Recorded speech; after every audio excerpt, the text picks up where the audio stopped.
আসসালামু আলাইকুম ভিউয়ার্স, সবাইকে স্বাগতম একটি নতুন ভিডিওতে। দেখতে পাচ্ছেন একটি হিউজ সাইজের একটি ম্যাসিভ ফ্ল্যাগবি গরু। খুবই সুন্দর, খুবই হিউজ, কালারটা খুবই ইউনিক। দেখতে পাচ্ছেন আপনারা, গরুটি খুবই হিউজ, মাশাআল্লাহ। 1300 কেজি থেকে 1500 কেজি ইনশাল্লাহ হবে। খুবই সুন্দর গরুটি, লাল এবং লাল ধূসর রঙের মধ্যে গরুটি খুবই চমৎকার। কোন এক কারণে এটাকে একটি কাঠের পাটাতনে বোড়ানো হয়েছে। খুবই ম্যাসিভ, মাশাআল্লাহ। 4 জন মানুষ এই সময় বাচ্চা লাগছে।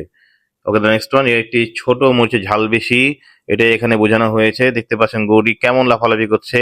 পাগলা প্রকৃতির গরু এটি, বাচ্চা গরু, ইনশাল্লাহ ভবিষ্যৎ জায়েন্ট। খুবই হিউজ এটি লাভ দিয়েছে, মাশাআল্লাহ। গরুটি খুবই সুন্দর, খুবই চমৎকার। এটি ফার্মে পালার জন্য খুবই উপযোগী এবং 12টি বাচ্চা হবে ইনশাল্লাহ।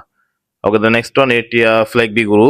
এটি আনলোডিং করা হচ্ছে। গরু দেখতে পাচ্ছেন ধূসর রঙের মধ্যে সাদা রঙের মিশ্রণে গরুটি খুবই চমৎকার, মাশাআল্লাহ।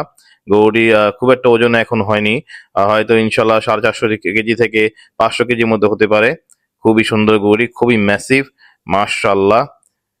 মাশাআল্লাহ, খুবই সুন্দর। গরুটি আনলোডিং করা হলো, তাকে এখন হাটের মধ্যে নিয়ে যাওয়া হবে। গরুগুলো এখানে বেচা কেনা হয়। খুবই সুন্দর গরুটি, মাশাআল্লাহ। ওকে, দ্য নেক্সট ওয়ান, এটি কিন্তু একটা গাই গরু। খুবই সুন্দর গরুটি, দেখুন খুব সুন্দর দুটি শিং, খুবই সুন্দর। ফুল বডি সাদা, কোনো কালো দাগ নেই। খুবই সুন্দর গরুটি, হালকা পাতলা গড়ন। এই গরুটি ওজন আনুমানিক 350 কেজি থেকে 400-450 কেজির মধ্যে হতে পারে। খুবই সুন্দর গরুটি, হাটে নিয়ে আসা হয়েছে। সবাইকে ধন্যবাদ সম্পূর্ণ ভিডিও দেখার জন্য। আসসালামু আলাইকুম।